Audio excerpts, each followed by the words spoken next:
Et bienvenue à vous en direct sur CNews. Merci d'être avec nous jusqu'à 19 h pour les Voix de l'info. Voici le sommaire du jour. Emmanuel Macron à Amiens, chez Whirlpool et Amazon. Le président de la République est revenu sur les lieux de la campagne présidentielle.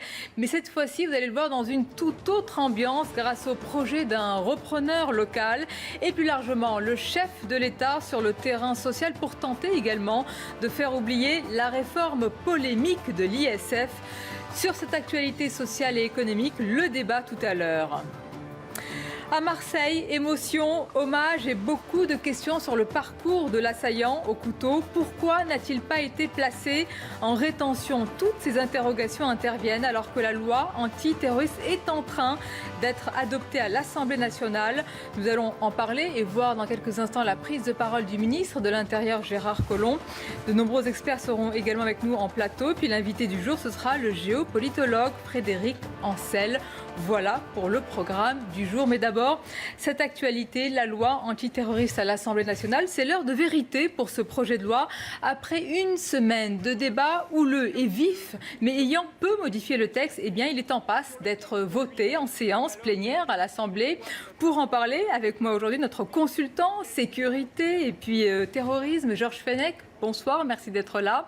À vos côtés, François Dorcival, bonsoir. Bonsoir, Sonia. Éditorialiste à Valeurs Actuelles. On va parler du fond du texte et puis on va parler aussi, François Dorcival, je vous donne la parole, sur l'aspect politique. On a vu tout au long de cette semaine à l'Assemblée des débats vifs, des débats houleux, avec le retour véritablement du clivage gauche-droite. Ce texte a vraiment créé des ruptures, des fissures à l'intérieur de l'Assemblée.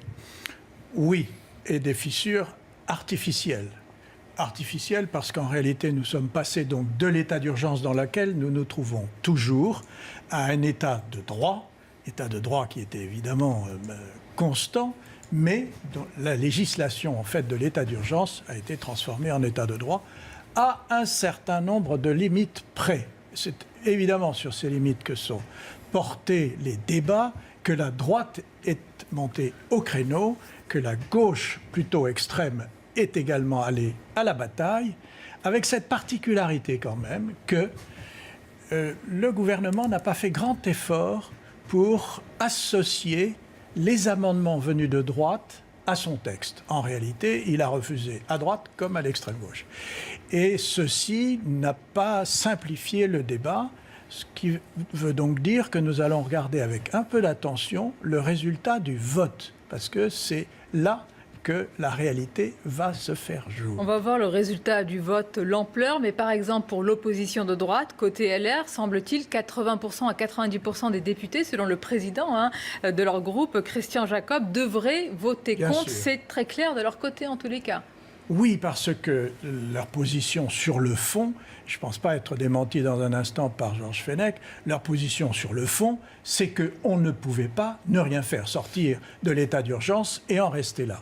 J'ajoute que les événements qui se sont produits dimanche à Marseille, dans le cadre de l'état d'urgence, n'ont fait que amplifier la réaction de l'opinion à ce propos. Alors l'aspect politique et le fond, on va en revenir avec vous, Georges Fenech. D'abord, on va se rendre en direct à l'Assemblée nationale avec notre correspondant qui est sur place, Yohann Ouzaï. Est-ce que vous pouvez, Yohann, nous résumer tout simplement la semaine et puis ce dernier jour avant le vote à l'Assemblée? On a parlé de débats tendus, c'est le cas.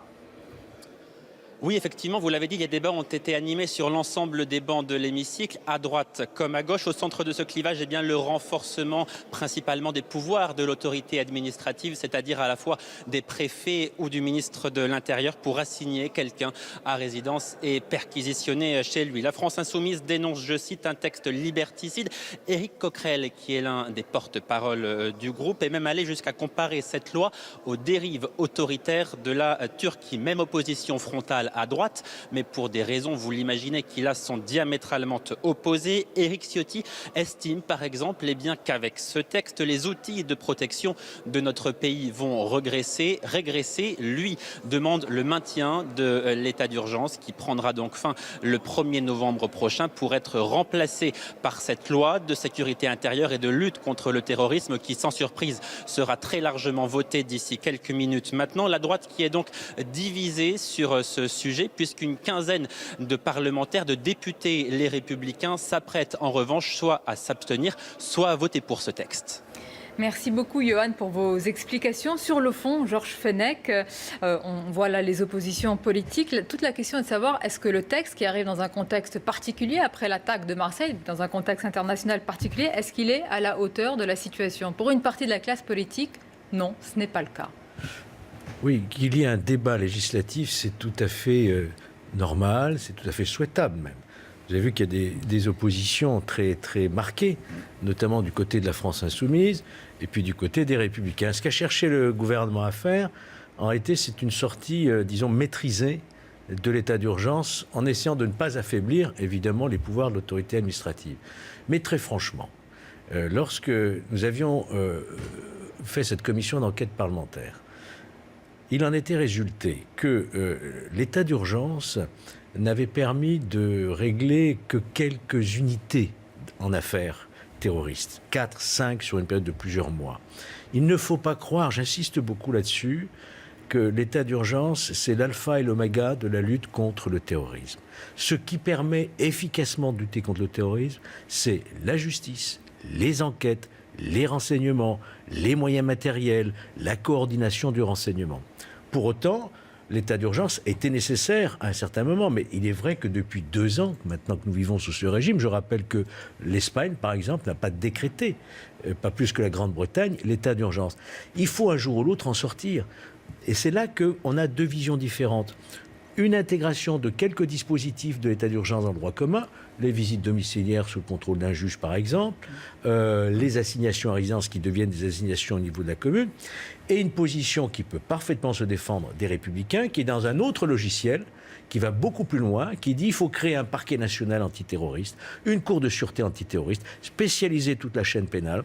Il faut une aussi rétention préventive pour les fichiers. Une rétention administrative. C'est important comme proposition, comme contre-proposition. Ça existe très peu dans le monde, ça existe en Israël.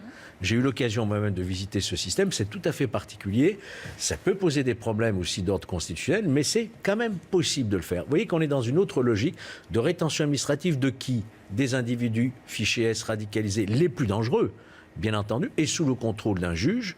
Et puis la rétention de sûreté après la peine si l'individu est toujours considéré comme dangereux. Vous voyez qu'il y a 2 visions qui s'affrontent, mais tout de même nous sommes en France, nous sommes dans un état de droit, et il ne faut pas céder, si vous voulez, à la menace terroriste en cédant sur les libertés état de droit. Alors c'est une vraie question. Est-ce qu'on cède ou est-ce que justement on s'arme, entre guillemets, davantage? En tout cas, l'argument que vous avez utilisé, Georges Fenech, sur l'état d'urgence, il a été évoqué également tout à l'heure, il y a quelques minutes, par le ministre de l'Intérieur, Gérard Collomb, dans l'enceinte de l'Assemblée nationale. Il répondait à une question, on va l'écouter à ce sujet.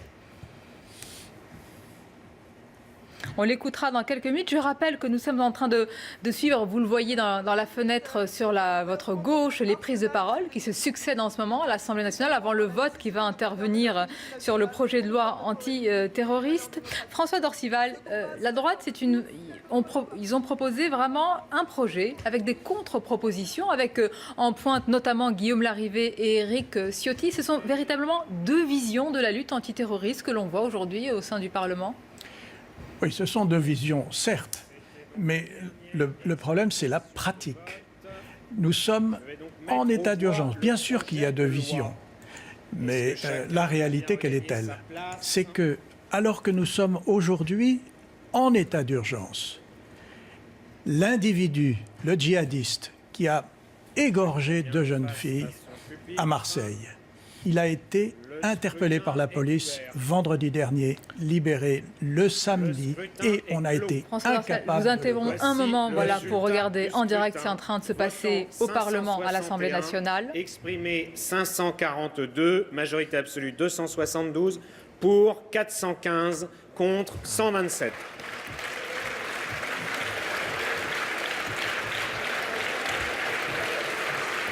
La séance est suspendue pour 5 minutes.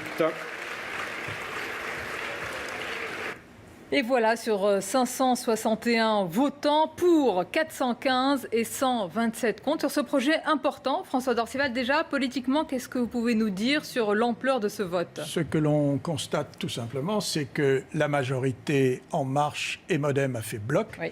et qu'elle a en plus une soixantaine de voix, 65 voix pour être précis, qui viennent forcément de la droite. Voilà, donc ça veut dire 2/3 de la droite qui a voté ce texte, contre un tiers qui s'est probablement abstenu ou a voté contre. Le nombre de votes contre, 127, est ramené à effectivement la gauche socialiste et l'extrême gauche. Ce n'est pas surprenant? Ce n'est pas surprenant du tout.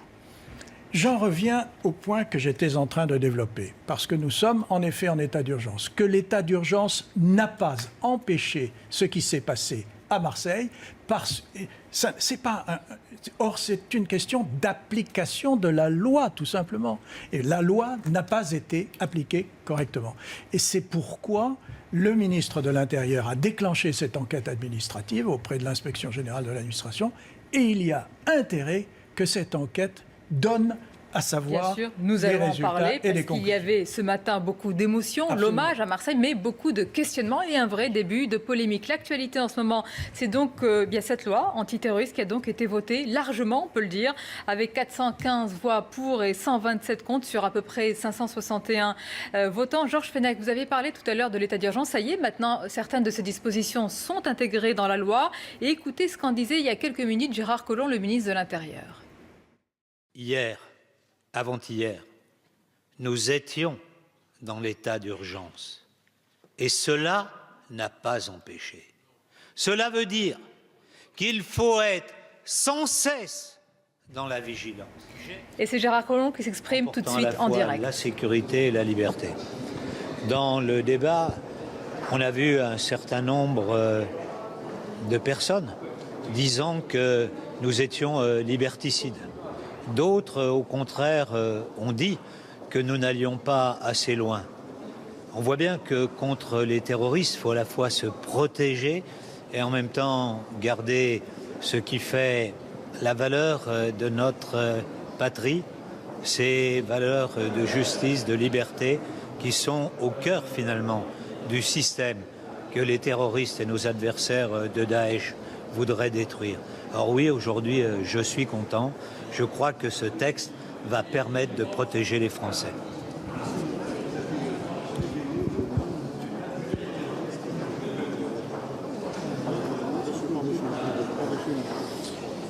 Comme vous le savez, une enquête est en train de se poursuivre et elle avance assez rapidement. Et donc, un certain nombre de personnes sont en ce moment interrogées.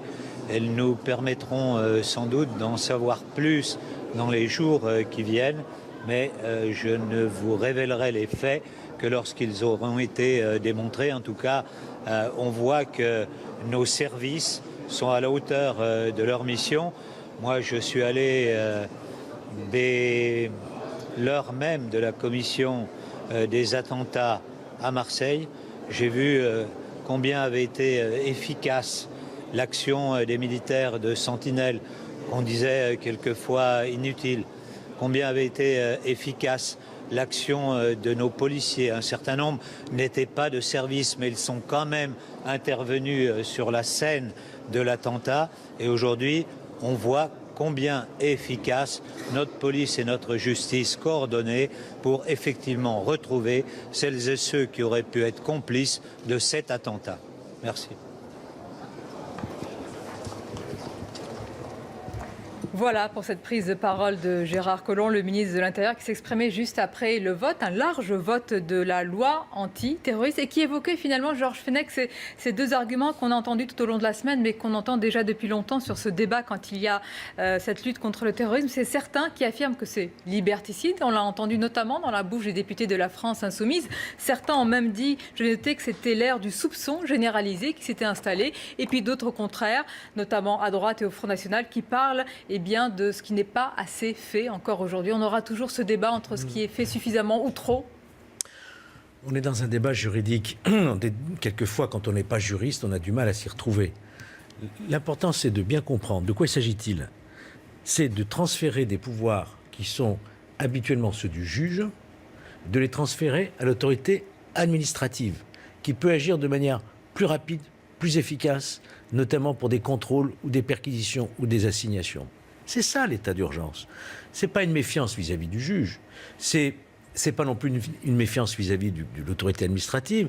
C'est plus de facilité pour procéder à ces contrôles. Pourquoi certains ne le comprennent pas? Pourquoi ils pensent que c'est un coup de canif dans nos valeurs et nos droits? Parce que dans notre Constitution, c'est quand même le juge qui est le gardien des libertés individuelles. Si vous enlevez des pouvoirs au juge judiciaire et vous le donnez au préfet de manière inconsidérée, on peut dire c'est une atteinte à l'état de droit et aux libertés, parce qu'on le sait, les juges sont indépendants et ces pouvoirs qui sont attribués au préfet pourraient être détournés à d'autres fins, notamment pour des manifestations écologistes, comme on l'a vu avec Nuit debout, etc., etc. Donc il faut en revenir à cette idée. Mais il faut quand même reconnaître objectivement que dans ces dispositifs de l'état d'urgence intégrés dans le droit commun, on a introduit quand même le juge et l'administration dans une sorte de décision hybride. Vous avez le préfet qui décide, par exemple, d'aller voir tel appartement, et c'est le juge qui va l'autoriser, le juge de la liberté à la détention. On est en situation nouvelle. Il faut savoir adapter notre droit aux menaces et à l'évolution. Notre droit antiterroriste s'est adapté depuis les années 80.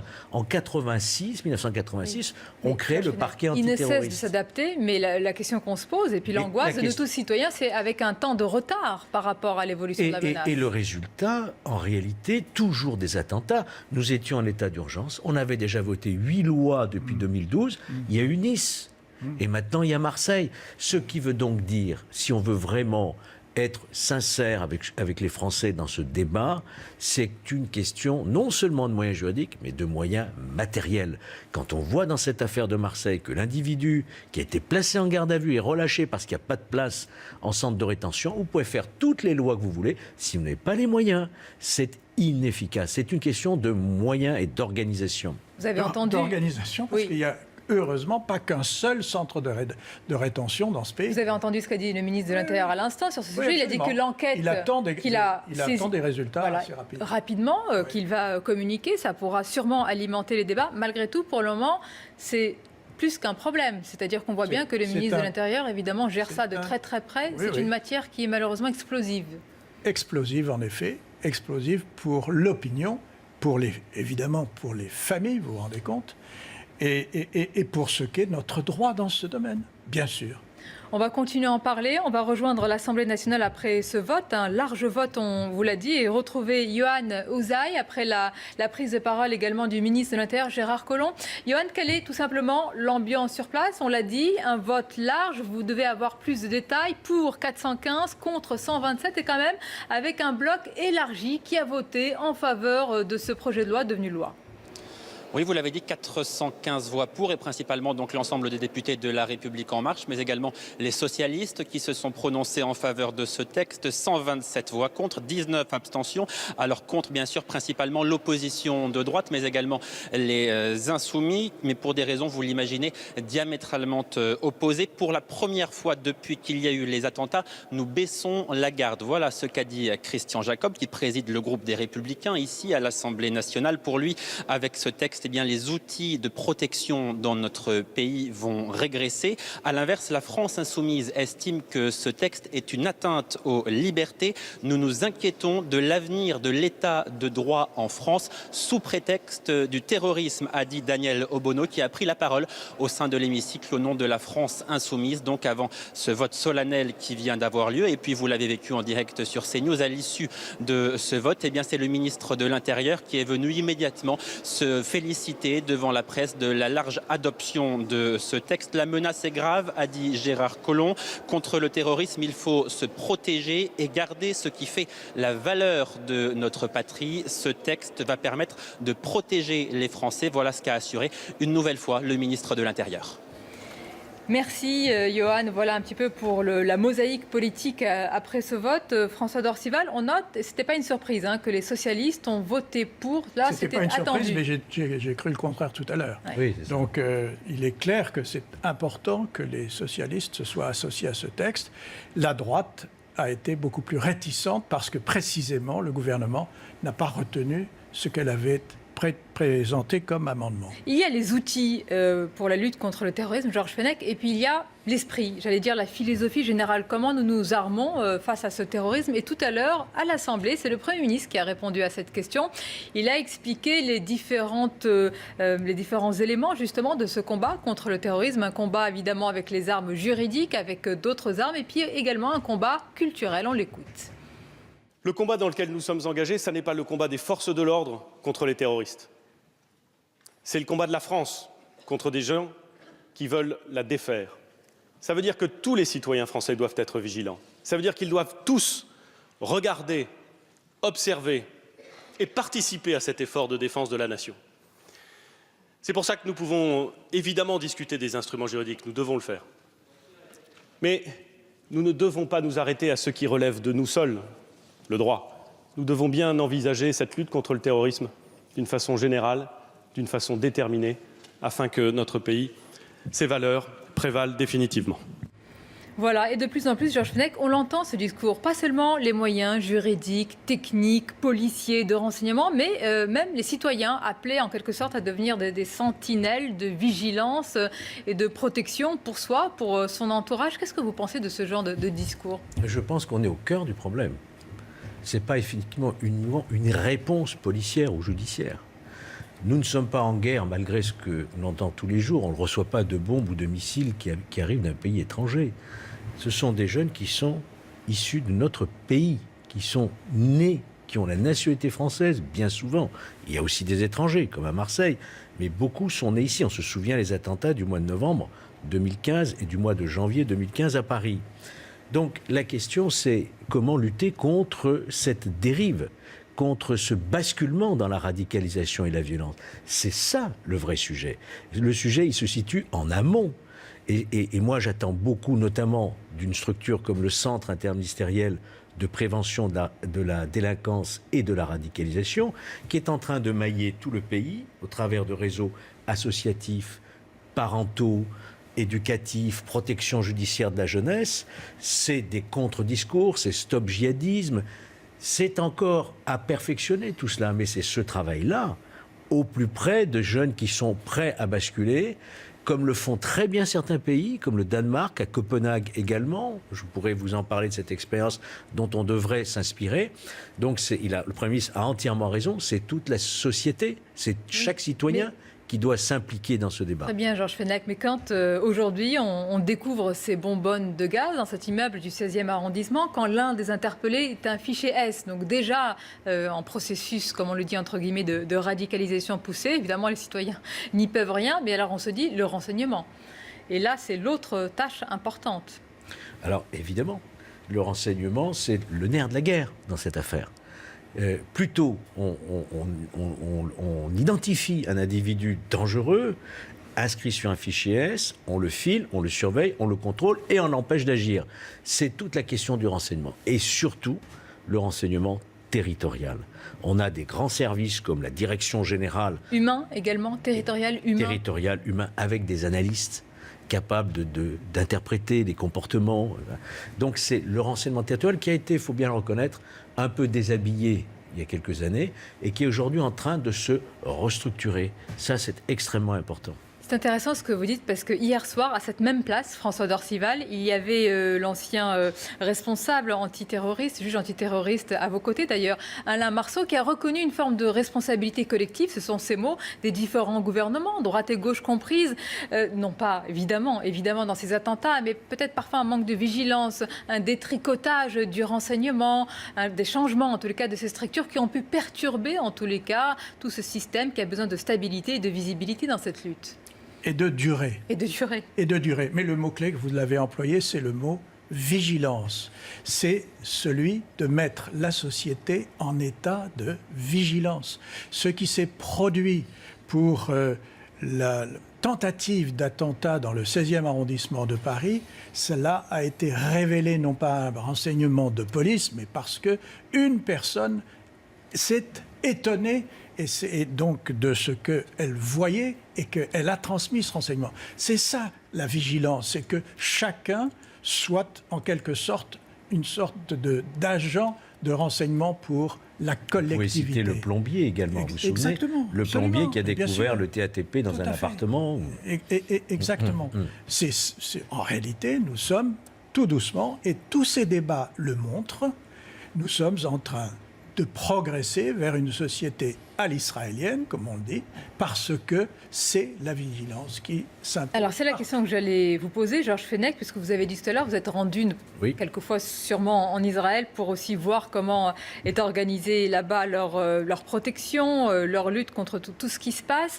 Il y a deux écoles sur ce pays par rapport à un modèle, entre guillemets. Certains qui disent, mais attention, on ne peut pas du tout exporter ce genre de modèle. Israël est un pays en guerre depuis de nombreuses années. C'est un pays qui vit avec de nombreuses tensions.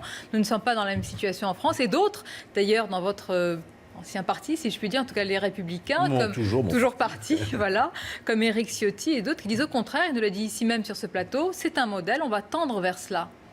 Quelle est, j'allais dire, votre école? On ne peut pas totalement comparer nos situations, puisque vous l'avez rappelé, il y a la Cisjordanie, il y a les conflits que l'on connaît en Israël, mais ils ont une expérience quand même qui est très intéressante et dont on s'inspire, il faut bien reconnaître, en termes de technologie, de sécurité, en termes de forces d'intervention, en termes de protection. Quand on visite, comme ça a été mon cas, l'aéroport Ben Gourion, je peux vous dire, j'ai compté 8 contrôles en arrivant à l'aéroport avant de monter dans l'avion. 8 contrôles, mais de manière indolore. Ils ont une très très grande expérience là-dessus. Donc la situation n'est pas la même, géopolitique n'est pas du tout la même, mais l'expérience doit inspirer non seulement notre législation, mais aussi nos moyens.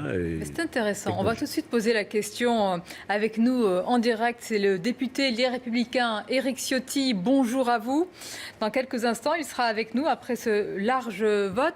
On va revenir encore, François Dorcival, sur ce clivage entre... D'ailleurs, il l'a dit tout à l'heure, le ministre de l'Intérieur, Gérard Collomb, il a dit, on a préservé finalement avec cette loi nos valeurs, ce que l'on connaît de notre société, etc. Et puis d'autres, à la gauche de la gauche, qui disent, mais pas du tout, c'est l'ère du soupçon généralisé. Oui, mais bon, enfin, je veux dire, ce sont des débats qui finissent par être creux, que le gouvernement français, le gouvernement de la République défende les valeurs de la République, c'est le moins qu'il puisse faire. Bon. Quant à l'opposition et l'extrême gauche, eh bien, naturellement, elle dira que c'est liberticide. Elle serait aux responsabilités qu'elle ne pourrait pas tenir ce langage. On le sait bien, parce que la mission d'un gouvernement, quel qu'il soit, est de protéger sa population, ou bien il est renversé. Est-ce qu'on peut dire que ce projet de loi qui a été voté largement aujourd'hui, c'est un marqueur politique? Ce gouvernement, cet exécutif de manière générale, il joue aussi quelque part sa crédibilité sur ces sujets régaliens. Cela a été reproché, mais on était encore dans le temps de la campagne. Aujourd'hui, il n'y a plus tellement ce greffe. Malgré tout, c'est toujours important d'être au rendez-vous. C'est l'heure de vérité aussi sur ces sujets si importants. Ce qui est un marqueur politique, c'est de désigner l'ennemi. Ce qui est un marqueur politique, c'est de dire clairement ce qu'est la situation. Ce qui est un marqueur politique, c'est de dire non pas que nous intégrons 3 ou 4 000 ou 6 000 migrants, mais qu'il y en a 300 000 qui sont arrivés. Ce qui est un marqueur politique, c'est d'être clair. Le droit est le droit. On fait avec la loi et que l'on fait appliquer à la fois par les juges, comme on le fait par les policiers et maintenant aussi les militaires. C'est ça qui est un marqueur politique. Et le reste, c'est de la bataille politique. Oui, je dois dire quand même, si on veut vraiment être objectif dans cette affaire... Je le suis. Mais moi, il faut que je fasse un effort. Il faut être objectif si on exclut les extrêmes. Et je pense que la position de France Insoumise, elle n'est pas tenable. Il y a quand même des points de convergence importants. Regardez, la droite, les Républicains, s'est associée à tous les votes, à voter tous les textes qu'a présenté la gauche sous François Hollande. Il faut quand même le rappeler. Ouais. Et c'est quand même François Hollande, il faut le rappeler aussi, qui a décrété l'état d'urgence et la force Sentinelle. Et nous étions entièrement d'accord. Alors, il y a des points de convergence. L'esprit d'union qui est né le 11 janvier 2015, vous vous souvenez, on n'osait même plus faire une critique au risque de se faire critiquer soi-même, de vouloir rompre cette union républicaine. La commission d'enquête que j'ai eu l'honneur de présider moi-même, co-signée 30 parlementaires de manière unanime, on voit bien qu'il y a derrière toute cette affaire une volonté de rassemblement pour lutter contre un ennemi commun qui est cette idéologie islamiste radicale. Après, il peut y avoir des points de divergence sur des problèmes qui ne sont pas neutres, hein, qui sont quand même sérieux, mais la volonté est la même, la lutte contre cette idéologie. Évidemment que c'est une lutte commune, mais avec des nuances, des divergences, parfois même de profondes divergences. Ce qui est normal en démocratie. Et on va écouter justement, je vous l'annonçais tout à l'heure, Éric Ciotti, député Les Républicains, sur ce sujet. Je crois que c'est une erreur. Nous avons défendu une position contraire en argumentant sur la faute que constitue la sortie de l'état d'urgence. La menace terroriste islamiste n'a jamais été aussi élevée, constitue pour nous une erreur et une faute. Nous ne comprenons pas pourquoi le gouvernement choisit de lever l'état d'urgence et choisit de lever le contrôle aux frontières, alors que l'actualité dramatique, qu'elle soit en France ou en Europe.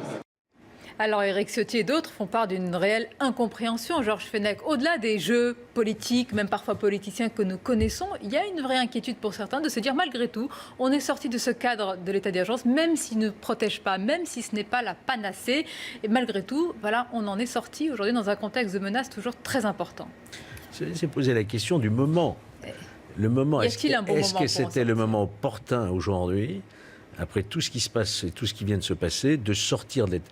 Vous vous souvenez, le 14 juillet 2016, oui, lorsque le matin, François Hollande annonce la sortie de l'état d'urgence, se passe le drame de Nice et on maintient l'état d'urgence. Aujourd'hui, on est un peu, même si ce n'est pas le drame de Nice, on est un peu dans cette situation. On découvre quasiment toutes les semaines maintenant des bonbonnes ou ces meurtres horribles de Marseille. Et la question, on peut se la poser, est-ce que c'était le moment, ce choix politique? Parce que tôt ou tard, il faudra bien quand même sortir d'état d'urgence. C'est une nécessité absolue. Mais la question est celle du moment. La droite républicaine estime que ce n'était pas le moment. On a souvent dit, François Dorcival, sur ce plateau, dans nos débats politiques, que celui qui choisira, donc en l'occurrence le président de la République, de sortir cet état d'urgence, c'est quand même, malgré tout, une responsabilité qu'il prendra. Oui, d'où la responsabilité qu'il a prise en faisant voter ce texte. Et on verra à l'usage si ce texte permet aux magistrats, aux policiers de combattre le terrorisme comme ils le faisaient. Voilà, c'est l'expérience, comme on dit, et le résultat qui comptera. Je dois dire quand même, puisque à la commission des lois, nous avons un contrôle permanent de l'état d'urgence avec toutes les informations qui remontent de l'autorité administrative. Il y a eu très très peu de décisions qui ont été infirmées par les juridictions administratives. Il y a eu très peu d'erreurs. Oui. Des abus, on ne peut même pas en parler. Il y a eu très peu d'erreurs d'appréciation. C'est pourquoi même actuellement dans l'état d'urgence, est-ce qu'on peut dire franchement que nos libertés sont libertés des citoyens normaux, je dirais, est-ce qu'elles sont vraiment menacées? Je ne crois pas. Je pense qu'il y a une utilisation intelligente, respectueuse d'un certain nombre de principes par l'autorité administrative de ces nouveaux pouvoirs. Alors, utilisation intelligente, dites-vous, et avec, là je parle des responsables politiques, beaucoup de prudence. Je voulais vous faire réagir, Georges Fenech. Là, on l'apprend qu'à Marseille, il y a 3 personnes qui ont été interpellées. Nous suivons évidemment l'évolution de cette enquête. Malgré tout, on voit que le gouvernement, que les responsables politiques sont très prudents quant à caractériser cette attaque en attentat terroriste, en attentat islamiste, en attendant vraiment de voir quels sont le mobile de l'assaillant. Vous comprenez cette prudence aujourd'hui ? Moi, j'ai envie de vous retourner la question, Sonia. Qu'est-ce qui manque pour que ce ne soit pas un attentat islamiste dans cette affaire de Marseille? Il manque quoi? Vous avez le modus operandi, le mode opératoire, le couteau, la finalité, mourir en martyr, parce que l'auteur qui se précipite avec un couteau sur des militaires avec des FAMAS, il sait qu'il va mourir. Vous avez la cible, 2 jeunes femmes. Vous avez une revendication de l'État islamique. Il crie Allahu Akbar quand il se précipite. Qu'est-ce qui manque pour que ce ne soit pas considéré comme un attentat islamique? Par votre question, c'est une réponse très claire. Que l'État islamique aurait peut-être prémédité, commandité cette attaque. Généralement, quand l'État islamique revendique, on l'a vu par le passé, une attaque, c'est qu'elle en était bien à l'origine. Il n'y a jamais eu de récupération. Alors, j'entends bien ce qui se dit. Aujourd'hui, l'État islamique est en train de se réduire comme peau de chagrin sur le territoire irako-syrien. Donc, ils ont tendance maintenant à récupérer tout ce qu'ils peuvent, notamment ce qui vient de se passer également à Las Vegas. Mais objectivement, la façon dont ça s'est passé, dont ça a été revendiqué, je ne vois pas ce qui manque pour dire que c'est un attentat terroriste islamiste. Alors là, c'est l'ancien magistrat qui parle. Et il parle clair. Je me suis demandé si, en entendant en effet le ministre de l'Intérieur dimanche se demander si c'était vraiment un attentat terroriste ou autre chose, si lui-même n'attendait pas que le procureur de la République de Paris, François Molins, que nous voyons hélas trop souvent à l'écran pour nous décrire généralement un attentat, n'ait lui-même caractérisé ce qui venait de se passer comme relevant du parquet antiterroriste, donc un attentat terroriste. Sans quoi il ne se serait pas saisi.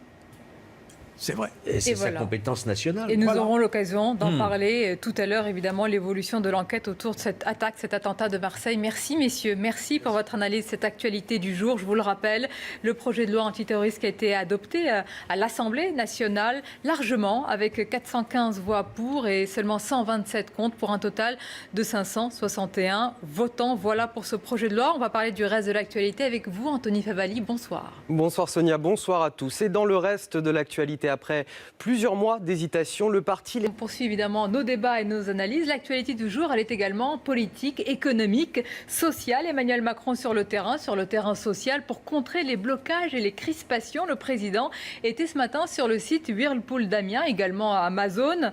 Nous allons en parler, élargir aussi notre débat aux réformes menées et à venir avec cette question. Quelle justice sociale pour tous ces changements, cette transformation prévue par Emmanuel Macron? Y a-t-il un équilibre? On en parle avec nos invités. Anne-Claire Ruel, bonsoir et bienvenue, spécialiste en communication. À vos côtés, notre chroniqueur économique Jean-Luc Gombaud, bonsoir. Bonjour Sonia. Thierry Fabre, bonsoir et bienvenue à vous, rédacteur en chef adjoint à Challenge. François Dorcival est resté avec nous, je l'en remercie, éditorialiste à Valeurs Actuelles. Et Frédéric Durand, bonsoir. Bonsoir. Vous êtes rédacteur en chef du magazine L'Élu d'aujourd'hui. Alors madame, messieurs, autre temps, nous étions en campagne, on se souvient de l'accueil à cette époque-là, il y a quelques mois d'Emmanuel Macron, toute autre ambiance aujourd'hui. On va écouter ce qu'a dit le président de la République sur le projet industriel du site qu'il a visité ce matin. Si vous avez un entrepreneur qui a le sens des responsabilités, et cette responsabilité, elle se construit dans le dialogue social. Moi, je ne crois pas à la loi de la jungle, je ne crois pas aux salariés livrés à lui-même, c'est ce qui ne me satisfait pas dans l'intérim. C'est ce qui fait que rien dans les projets que j'ai jamais portés, et comme ministre et comme président, n'a été en ce sens. Je crois dans une plus grande flexibilité dans l'entreprise et la branche, pour éviter la très grande précarité que notre système a aujourd'hui produit. Donc vous pouvez continuer à décrire cliniquement un pays comme s'il était fermé, qu'il n'y avait pas de monde, pas d'Europe, pas des capitaux qui circulent, pas de difficultés économiques, et dire d'un côté il y a les riches, de l'autre côté il y a les pauvres. Notre société continuera à s'enfoncer, comme elle le fait depuis des années et des années. Jean-Luc Gombaud, avec des garanties sur l'emploi et l'arrivée surtout d'un repreneur local, l'accueil n'a plus rien à voir avec ce qu'a connu Emmanuel Macron durant la campagne. Évidemment, parce que la dernière fois qu'il était venu, c'était au cours de la campagne, et il y avait Madame Le Pen qui était venue jouer les troubles-fêtes. Il le rappelle d'ailleurs en quelques mots en disant « Vous pouvez toujours vous protéger derrière les frontières, etc. Ça ne sert à rien. » Le reproche qui lui est fait en ce début de quinquennat, c'est justement d'oublier les pauvres, puisqu'on l'appelle le président des riches à cause de sa réforme fiscale. Il aurait augmenté le RSA. Est-ce que pour autant ça aurait été le président des pauvres? Je pense que c'est beaucoup plus compliqué que ça. On a toujours une espèce de lunette style lutte de classe lorsqu'on analyse des politiques économiques. Et l'exemple de Whirlpool montre que c'est beaucoup plus complexe que cette affaire de riches et de pauvres. Mais effectivement, il est un peu embourbé dans cette affaire fiscale avec les réformes de fiscalité en matière d'ISF qu'il a aujourd'hui avancées.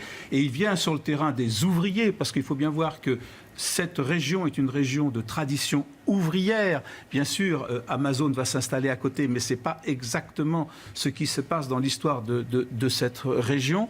Et il vient ici un peu compenser, il a parlé du dialogue social en un mot, il a parlé de justice sociale en un mot, pour compenser un peu la cabale qui est faite autour de ces projets fiscaux. On va rentrer dans le détail, mais d'abord, j'allais dire sur la forme, sur la présentation, Anne-Claire Ruel, évidemment, c'est une visite qui se fait sur le terrain social et économique, il y a une très forte connotation politique. Il y a une très forte connotation politique. C'est une reprise en main en fait du récit du quinquennat. chose qu'il n'avait pas fait jusqu'à présent. Il met en scène le héros qui a surmonté l'épreuve. Ça, c'est intéressant parce que c'est une symbolique vraiment très forte et qui est utilisée tout le temps, notamment en campagne et post-campagne. C'est-à-dire qu'on a une photo avant-après. La photo avant, c'était le dialogue avec les syndicats, donc un homme seul avec une forme de tension où il était finalement ressorti un peu vainqueur. On l'a peut-être, je demande à la régie cette photo d'avant, pendant que vous parlez, Anne-Claire Ruel, si on peut revoir, on se remémore de l'ambiance vraiment tendue qu'avait connue Emmanuel Macron pendant la campagne. Oui, allez-y. Oui, et puis on a une photo maintenant avec un dialogue apaisé, des syndicats qui sourient. J'ai même envie de dire la rime en A, l'union sacrée, État, syndicat, patronat, et la mise en forme en fait de cette histoire de dialogue social qui fonctionne. C'est toute la pédagogie qu'il est en train de nous faire actuellement à l'écran, et votre son justement justifiait ça, c'est-à-dire que finalement quand tout le monde met du sien, les choses se font. C'est évidemment une campagne de preuve. Il dit ce qu'il fait, il fait ce qu'il dit. Donc en termes de séquences de communication et séquences de communication à visée vraiment extrêmement politique, c'est plutôt intéressant pour lui. Et j'ajoute aussi quelque chose, c'est-à-dire que au-delà de tout ça, on a aussi à la fois la pédagogie de ce qu'il veut faire, mais on a aussi le prisme qui est en train de se dessiner, je ne sais pas si vous l'avez vu, entre le local et le national. Là, il revient au local, il est d'Amiens, il le valorise énormément justement sur ce côté-là. Il s'est éloigné un petit peu pour évidemment vaquer à ses occupations régaliennes et notamment l'international. Et on voit aussi une forme de réponse à l'opposition locale qui est en train de monter entre les régions qui grondent actuellement et les collectivités locales qui s'emparent un peu du pouvoir versus Paris et les élus au niveau national. Justement, on va écouter, puisque vous parlez de cette opposition avec les élus, avec les locaux. Xavier Bertrand, c'est le président LR de la région Hauts-de-France. Et lui, il s'étonne de l'absence d'un ministre de l'Intérieur pour porter notamment ces projets. On l'écoute. Je voudrais dire à ceux qui font de la musique ou qui sont aussi avec des sifflets, c'est qu'ils ne couvriront pas la voix des élus qui se battent pour l'emploi dans la région de Hauts-de-France. Je pensais que nous étions tous mobilisés pour l'emploi. Mais en attendant ici, je vois près d'un demi-millier d'élus, de responsables du monde économique, de responsables du monde agricole qui sont là pour dire une chose à l'État. Tenez vos engagements, respectez votre parole. Alors Frédéric Durand, c'est intéressant d'avoir votre réaction. Vous êtes, je le rappelle, rédacteur en chef du magazine L'Élu d'aujourd'hui. Quand vous voyez ces élus, y compris quand même Xavier Bertrand qui accompagne souvent la politique sur certains sujets du gouvernement, comment vous réagissez ?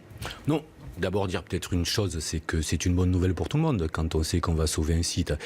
Et puis ça dit aussi autre chose, c'est que finalement les syndicats, les salariés sont des gens très raisonnables puisqu'on note un changement total d'ambiance entre la première visite et la seconde. Ça veut bien dire qu'à un moment donné, quand il y a de bonnes nouvelles, les salariés, les syndicalistes savent s'en féliciter. Je dis ça parce qu'on fait souvent le procès des syndicats, etc. Voilà, donc première chose, c'est ça, c'est une bonne nouvelle, c'est de dire que les syndicalistes, les salariés sont des gens raisonnable. Deuxième chose, ça va être un investissement de 21 millions d'euros, cette affaire, et puis avec la participation de l'État, notamment. Donc, on va voir ce que ça va donner. Mais je pense que l'État aussi a veillé que l'argent qui va être injecté soit utilisé correctement. Voilà, je dirais que... Moi, je pense que c'est une bonne nouvelle. Après... sur Ruffin, je crois que c'est M. Ruffin qui a interpellé M. Macron sur la question. Il a fait... On voit le face-à-face et on en parle juste après. Regardez, avec le député de la France Insoumise, François Ruffin, et le président de la République, et le repreneur qui était également à leur côté. Là, il y a de l'abus d'usage du travail intérimaire, qu'ensuite il y ait une requalification en CDI. Alors, moi, je vais vous dire franchement... Et ensuite qu'il y ait une réintégration au sein du plan social. Alors, je vais vous dire les choses comme je les vois. On peut faire ça. Moi, j'ai pas envie de faire capoter le plan social et le projet actuel. Non, mais c'est pas du tout le but. Non, mais il y a des spécialistes dans la région. Vous pouvez leur emboîter le pas. Ils nous ont planté Goodyear et la reprise. Pourquoi il n'y a plus aucun repreneur chez Goodyear? Parce qu'il y a des gens qui adorent faire ça et des contentieux. Ça n'a pas de conséquences. Non, mais attendez. Pas le but. Non. Donc moi, votre idée, je suis très sensible au sujet des intérimaires. Je vais y revenir. Mais moi, je ne toucherai pas au plan social et au plan de reprise. En tout cas, moi, je ne vous soutiendrai pas là-dessus. Il y a un plan de développement. Si qu'on dise ces gens, ces personnes, ces femmes et ces hommes qui ont travaillé ici, si vous dites que c'est vrai en plus en contravention de la loi, donc pendant 5-10 ans si c'est des intérimaires, là qu'on regarde après que le plan social soit fini, vous voyez ce que je veux dire. Voilà, dialogue de bonne tenue. Chacun vraiment défend ses arguments. Frédéric Duban, et vous avez entendu l'évocation Goodyear. Et oui, les souvenirs. Tout à fait. Donc, je crois que ce que dit François Ruffin est assez juste. En plus, comme député d'Amiens, c'est normal qu'il se prononce aussi. Je dirais, à côté des 300 et quelques salariés en emploi régulier, il y a près de 200 intérimaires.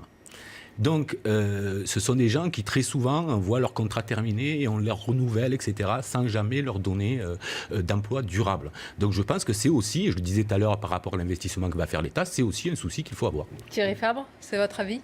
Oui, alors c'est intéressant, ce dossier symbole de Whirlpool, c'était le procès de la mondialisation, on s'en souvient. C'est-à-dire que Marine Le Pen, souvenons-nous, voulait nationaliser l'entreprise. Le fait qu'on ait réussi à trouver un repreneur qui investit, comme vous disiez, une vingtaine de millions d'euros, qui reprend une partie des salariés, qui modernise l'entreprise, c'est vrai que Emmanuel Macron, pour le coup, a gagné son pari. Il avait beaucoup misé sur ce dossier symbole, et donc on a la preuve que quand on négocie, ça peut bien se passer, à l'inverse de Goodyear, qui était justement un dossier d'affrontement, où justement on avait cassé en partie l'outil industriel, et là ça n'avait pas marché. Donc c'est vraiment intéressant de voir à quel point Emmanuel Macron a gagné son pari et il veut évidemment en profiter médiatiquement, parce que vous l'avez dit, sa séquence est plutôt négative. Jusqu'alors, cette petite musique sur le président des riches, il essaye évidemment d'y mettre fin en allant sur le terrain aux côtés des ouvriers. Parce que si on peut passer à l'aspect président des riches, on peut dire que ça, c'est une vraie mauvaise passe pour lui en ce moment, parce qu'il a beaucoup de mal, et ses ministres ont beaucoup de mal à expliquer pourquoi est-ce qu'il donne, entre guillemets, 5 milliards d'euros pour les plus fortunés en France. Il y a une logique économique derrière, on peut en discuter, c'est-à-dire qu'il parie sur le fait que de baisser l'impôt sur le capital, ça va déclencher des décisions d'investissement. La logique ne passe pas en France, mais cette logique, y compris dans sa majorité. Exactement. Cette logique, je pense qu'ils ont un peu de mal à l'expliquer et à expliquer pourquoi il est urgent de donner très vite aux plus riches et d'attendre un peu pour donner aux plus modestes. Donc c'est un paradoxe. Il faut essayer de faire de la pédagogie. Pour l'instant, ils en sont assez loin. C'est vrai, François Dorset, depuis plusieurs jours, vraiment, l'exécutif peine à se défaire de cette image. C'est le sparadrap vraiment du capitaine Haddock. C'est peut-être un boulet qui est en train de s'accrocher au pied du président. Il y a des sparadraps qui le décollent. Ah. Je veux dire par là qu'il y a 10 jours, le 23 septembre, nous étions place de la République avec François Ruffin, Jean-Luc Mélenchon et toute la France insoumise qui appelaient la France au soulèvement et à battre des casseroles. Aujourd'hui, nous entendons François Ruffin dans un dialogue absolument apaisé avec le président de la République, sur un site, dans une usine où l'on nous avait dit « Attendez, vous allez voir ce que vous allez voir, comment il va être reçu », et où le silence se faisait, alors que c'est Xavier Bertrand qui, sur un autre site, lui, appelait les siffleurs à bien vouloir reposer leurs sifflets. Ça veut dire qu'il y a une première séquence qu'Emmanuel Macron estime avoir gagné, celle de la révolte contre les ordonnances sur le travail. Ça n'est pas fini. Ça n'est pas fini, parce que vous avez vu que des syndicats modérés se radicalisent, comme la CFDT et une partie de FO. Oui, eh bien, nous n'avons pas vu cela aujourd'hui à Whirlpool, parce que précisément, il a gagné ses engagements. Jean-Luc Gombault, puis... J'emboîte parce que c'est la première victoire sur la non-fermeture d'une usine dans toute la région depuis plusieurs années. Ces 2 ou 3 dernières années, j'ai fait le calcul, il y a une quinzaine d'entreprises industrielles qui ont fermé, et ça a porté en tout sur 3000 salariés. Voilà. Et là, il arrive, il sauve, entre guillemets, l'expression n'est pas correcte, il sauve quelques 300 emplois. C'est la première fois que ça arrive depuis des années. Donc il arrive quand même avec quelque chose en disant, écoutez, moi, c'est pas lui qui a tout fait, Bertrand se bat comme un chien sur ces questions-là, bien entendu, mais si vous prenez ici de Goodyear, mais on reprend Continental, il y a même une entreprise de sidérurgie, de métallurgie, d'emballage, et regardez, il y en a une quantité qu'on fermait en chaîne depuis plusieurs années. Donc, il arrive avec un trophée quand même, et d'où la remarque que vous signaliez d'un dialogue apaisé quelque part avec Ruffin, qui évidemment dit qu'il a emporté le morceau. Alors, si, comme l'a dit Thierry Fabre, attention à l'évolution du paysage syndical et à ce qui va venir. Oui, et puis c'est un trophée, mais c'est un trophée médiatique, parce que concrètement, il y a 300 emplois. Quand même, oui, je suis d'accord. Et il y a une union sacrée, effectivement, État, syndicat, patronat. Ça, c'est indéniable. C'est la réalité, c'est pas seulement médiatique. Il y a les des vrais millions d'euros qui sont investis. Les salariés ont été responsables, ils n'ont pas cassé l'outil de travail. Les salariés ont médiatisé le conflit. Et effectivement, c'est ce qui a fait, d'une certaine façon aussi, que le feu des projecteurs se braque sur eux. Donc c'est effectivement... c'est un succès indéniable, mais c'est un succès qui doit être partagé, évidemment. Vous le relativisez aussi un peu ? Tout à fait. Non, mais si on passe du symbolique au réel, croire aujourd'hui qu'on va faire oublier la loi travail, par exemple, qu'on va faire oublier, vous parliez de 5 milliards d'euros aux plus riches, avec le sauvetage, certes important pour la région, extrêmement important, et ne relativisons pas. Que cette victoire-là arriverait d'un coup à apaiser la France, etc., c'est une illusion totale. Ça se joue peut-être comme ça. Non, mais ça se joue peut-être comme ça d'un point de vue symbolique. Mais dans la vraie vie, c'est pas ça qui se passe. D'ailleurs, vous parliez du président des riches, parce qu'en fait, moi je me suis dit, il y a une confusion. Vous voulez dire dans la vraie vie, en dehors de nos plateaux de télévision, où on commande des symboles? Dans la vraie vie, au-delà des symboles. Oui, vous parliez tout à l'heure des présidents des riches. En fait, il y a une confusion. Le président des riches, vous vous en souvenez, c'était Sarkozy. Aujourd'hui, Macron, c'est le président des très riches, dit-on. Donc on est sur autre chose. Moi, je ne crois pas une seconde que même si c'est une victoire, même si symboliquement ça représente quelque chose, ça va durablement apaiser les esprits. D'ailleurs, moi, quand je ne sais plus trop que penser, je me tourne du côté du MEDEF pour savoir ce qu'il en pense. Et son numéro 2, qui s'appelle M. Geoffroy Roux de Bézieux, appelle le président de toutes ses forces à ne pas céder. Si le MEDEF appelle le président à ne pas céder, il se peut que les salariés, à un moment donné ou à un autre, appellent le président à céder. Non, mais c'est intéressant ce que vous dites, parce que vous dites il a réussi, mais ça ne va pas faire en sorte, c'est pas pour ça ça va cacher sa politique. Au contraire, ça peut-être crédibiliser sa politique, parce qu'il a réussi de façon pragmatique sur Whirlpool. Sa politique favorable aux plus fortunés, elle a une logique. C'est-à-dire qu'il fait le pari que, comme la France impose plus le capital, laissez-moi aller jusqu'au bout, impose plus le capital qu'ailleurs. Les chiffres parlent d'eux-mêmes. 45% en France, 50% de plus qu'en Allemagne. Donc, ce pari-là, il est que cet argent réinjecté va servir l'économie. Dans un an, cher monsieur, si on fait le bilan et qu'on voit... Monsieur, il n'y a pas besoin d'attendre un an. C'était la politique de Manuel Valls depuis... Non, laissez-moi aller jusqu'au bout. Si dans un an, on voit que le nombre d'usines, par exemple, en France, continue d'augmenter. Vous savez, Whirlpool, ça révèle que le nombre de sites industriels a recommencé à augmenter en France. C'est une rupture. Si dans un an, vous avez un coup d'accélérateur, on pourra se dire, tiens... Est-ce que c'est lié à la politique de Macron? Ce que je me permets de contester, ce que je me permets de contester, c'est de faire croire que Macron mène une politique nouvelle. C'est absolument faux. Monsieur Macron mène. Elle est nouvelle. Mais non, sur la forme, ça a changé de visage. Lorsque Valls décide de défiscaliser, Hollande décide de défiscaliser à hauteur de 43 milliards d'euros les entreprises. Au prétexte, on a compris quelle était la mécanique mentale et politique, c'était dire, mais si les entreprises paient moins, derrière elles vont embaucher. Si elles embauchent, moi, État, j'ai investi 43 milliards, mais je vais récupérer de la cotisation sociale, tout le monde est content. L'État est content, il récupère de la cotisation sociale, les salariés sont contents, ils ont trouvé du travail, et les entreprises sont ravies parce qu'elles se développent. Qu'est-ce qui s'est passé dans la réalité? On a donné 43 milliards d'euros. Est-ce que vous pouvez me dire, monsieur, combien d'emplois, oui, en défiscalisation, combien d'emplois ça a créé? C'est un débat que nous avons. Allez, chacun son tour. 300 000 cette année, qu'est-ce qu'il vous faut? 300 000 emplois, c'est pas seulement ça, mais 300 000. Vous le savez tous, la politique de l'offre ne fonctionne pas dans ce pays. Et moi, je maintiens une chose, et j'en termine. La France est un pays spécial. Non, mais ça fonctionne guère mieux ça tout ailleurs. Je finis juste. Moi, il y a quelque chose de très simple, et je m'en tiendrai là pour l'instant. Lorsqu'on donne 100 € de plus à un smicard, il les dépense immédiatement, il les réinjecte dans la machine économique. Et lorsqu'on donne des milliards d'euros à des entreprises, je vais vous dire pourquoi, ça d'ailleurs pas la faute des entreprises. C'est que si le carnet de commande est vide, vous n'allez pas employer des gens pour vous faire plaisir. Bah oui. Allez, je vais laisser réagir Jean-Luc Mongeau et Anne-Claire Ruel. De revenir à Emmanuel Macron et en tout cas le succès qu'il peut avoir, c'est qu'il y a une transformation quand on regarde toutes les études d'opinion sur sa structure d'image. Il était présenté comme le président des jeunes. Et là, ça bascule sur le président qui dit ce qu'il fait et fait ce qu'il dit. On n'est peut-être pas d'accord avec ce qu'il fait. Et là, je pense que je rejoins ce qui a été dit.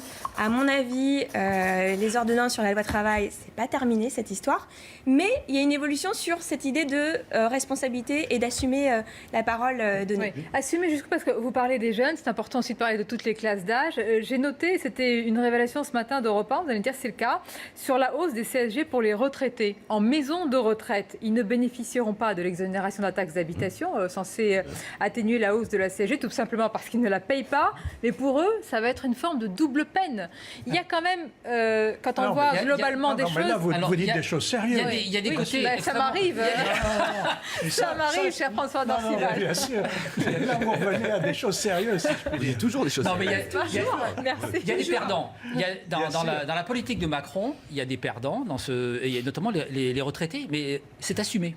Dès le mois de décembre 2016, il avait, pas très loin d'ici, à la porte de Versailles, dans son discours, assumé. Écoutez, les retraités sont globalement une classe qui s'est relativement enrichie par rapport au reste de la population. Donc, je vous demande un effort, notamment pour les jeunes. Alors, ce qui fait que la CSG, il faut bien voir que c'est un vaste communicant. C'est-à-dire que les CSG la paient, mais pour financer une baisse de cotisation sociale qui va bénéficier aux actifs et notamment aux plus modestes.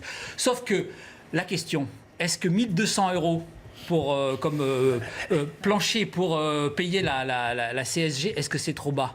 C'est une vraie question. C'est-à-dire qu'il aurait pu commencer à un autre étage. Mais en tout cas, sur le diagnostic, il est clair. Et ça, toutes les études économiques le confortent. Les retraités, par rapport notamment aux jeunes générations, se sont relativement enrichis. Vous dites diagnostic clair, mais Jean-Luc Gombault, il y a un point important. Je crois que, vous allez me dire si c'est le cas, l'exécutif s'est quand même rendu compte, et autour de lui, il y a eu beaucoup d'alertes, de vigies qui lui ont dit attention, pour la loi travail, vous avez quand même beaucoup favorisé les entreprises. Et certains, y compris dans son camp, lui disent maintenant il est temps de rééquilibrer les choses avec le train de réforme à venir, notamment l'assurance chômage, la formation professionnelle et qu'est-ce qui manque ? L'apprentissage. Et puis la fiscalité quand même aussi, puisque le débat porte... Et vous pensez qu'il peut y avoir ce rééquilibrage ? Il y aura quelque chose, mais s'il y a déséquilibre, ce qui se demande qui se discute, il n'y aura pas rééquilibrage, ce n'est pas possible. Sur la loi travail, par exemple, il peut y avoir dans la discussion parlementaire des aménagements, je ne sais pas d'ailleurs trop sur quoi, mais enfin, on peut toujours en trouver un ou deux pour amuser. Et au cours de la loi de réhabilitation. Mais c'est absolument impossible pour plusieurs raisons. Un, il faut partir de l'idée que les hommes politiques croient à ce qu'ils pensent. C'est-à-dire, ils pensent que c'est une amélioration réelle de la... Il y croit, donc il va le faire. Et deuxièmement, s'il arrivait à, disons, à ternir la logique de cette loi travail, c'est une prime à la CGT et il ne peut plus rien faire d'autre après. C'est fini, c'est terminé, il a cédé, il démontre par là que la CGT a eu raison de s'opposer dès le départ à cette loi, il lui donne quitus alors qu'elle était quand même en recul aux dernières élections professionnelles, et donc à partir de là, il se barre le chemin pour continuer l'ensemble des réformes que vous avez dites. Après, il y a évidemment tout le reste qui va suivre, formation professionnelle, vous n'avez pas cité la retraite complémentaire, un certain nombre de choses. Et ça, c'est très important. Pourquoi ? Quel était le calcul de FO ? On voit bien qu'il a changé, il a rechangé d'ailleurs. Il a changé entre la loi El Khomri et la loi actuelle travail, et il rechange un petit peu actuellement. Pourquoi cette évolution par rapport à ce qui va se passer ensuite ? Il s'est dit dès le départ, et je crois que son calcul était juste, ils ne céderont rien sur cette question de loi travail. Donc je n'ai aucun intérêt à partir bille en tête contre cela, car je ne laisserai que des plumes. Et à partir de là, comme il se passera autre chose, d'autres négociations, j'arrive comme un interlocuteur crédible sur des choses très importantes pour un syndicat. La formation professionnelle, c'est 35 milliards d'euros qu'il cogère. D'autres dossiers, les retraites, etc. Donc, s'il a voulu se placer comme interlocuteur valable. Et le problème, c'est que ces mandants ont dit non, on n'est pas d'accord sur la loi travail, pas du tout, et il est en train d'évoluer sur ce point. Au sein de son propre camp, certains sont un peu déstabilisés par la stratégie d'Emmanuel Macron qui a fait très vite les réformes libérales, les réformes dites de droite. Il a fait. Et d'ailleurs, s'il remonte dans les sondages, il remonte auprès de qui? Auprès de l'électorat de droite, notamment, qui dit... Qui résiste le mieux. Oui, mais il y a quand même... Il a pris 15 points chez les sympathisants LR. Donc c'est intéressant de voir que ces réformes libérales qui vous déplaisent, elles plaisent à cet électorat. Et du côté de Macron, il assume. C'est-à-dire, ce sont des réformes qui vont mettre du temps à porter leurs fruits. Donc je l'ai fait au début, j'ai la légitimité pour les faire. D'où ma question. Est-ce que maintenant, on va avoir l'autre volet du en même temps? Il est prévu, l'autre volet. Il est prévu. C'est-à-dire que dans son programme, pour ceux qui l'ont lu, il y a l'assurance chômage qui est quand même qui prévoit plus de générosité pour les salariés et les indépendants. La formation professionnelle, c'est quand même une quinzaine, et notamment pour les chômeurs. Donc ça, c'est dans des mesures sociales, puisqu'on va réorienter la formation vers les chômeurs qui, vous savez, en bénéficient très peu. Seulement 10% des chômeurs sont formés. Donc la deuxième phase, elle sera plus sociale et elle devrait normalement rassurer. Est-ce que vous êtes d'accord? François Dorcival, puis je vous laisse tous conclure. Mais non, mais absolument. Mais c'est-à-dire que c'est un enchaînement de séquences chez lui. Et il savait que s'il cédait sur la première ou s'il cède sur la seconde, il ne pourra pas fonctionner, il ne pourra pas s'engager sur la suite. Et ça, il le répète tout le temps, y compris devant les Français de l'étranger hier, et ce matin encore à Amiens. Donc il le répète tout le temps parce que pour lui, c'est en effet une course de fond. Frédéric Durand. Il ne peut pas céder sur différents éléments. Oui. D'abord, la non-nouveauté de la politique de Macron, j'y insiste parce que c'est une... On a compris votre argument. Voilà. Il n'est pas nouveau. Mon argument n'est pas nouveau, mais la politique de Macron n'est pas nouvelle non plus, malheureusement. Non, moi je pense que ça ne va pas fonctionner. Après qu'il ait une stratégie, que cette stratégie soit élaborée, etc., il n'y a pas de doute. Mais je dis et je répète, je ne pense pas que ça fera oublier. Il disait tout à l'heure, Emmanuel Macron, mais moi je suis pour que le salarié soit protégé, etc. Il disait, je ne suis pas pour que le salarié soit livré à lui-même. Alors pourquoi faire une telle loi travail? Oui, une question qui se pose. Je pense effectivement qu'il résonne tout à fait en séquence et qu'il est en train de tenir bon. En revanche, attention aux dossiers brûlants et aux dossiers très symboliques du type l'ISF, avec l'exonération sur les produits de luxe. Ce sont des choses qui sont vraiment des marqueurs et qui peuvent effectivement le faire tomber. Il peut rester un boulet ou un sparadrap qu'il décollera ou pas. Vous reviendrez pour nous dire s'il a été décollé, n'est-ce pas? Merci à vous. Merci François Dorcival, Thierry Fabre, Jean-Louis Gombaud, Anne-Claire Ruel et Frédéric Durand. Et à bientôt pour parler de cette actualité. Restez avec nous sur CNews, la suite des Voix de l'Info. Nous allons parler des suites de l'attaque de Marseille avec 3 interpellations, émotions et hommages ce matin dans la ville, mais aussi beaucoup de questions sur le parcours de l'assaillant. Pourquoi n'a-t-il pas été dans un centre de rétention? Nous parlerons de tout cela avec nos invités. À tout de suite.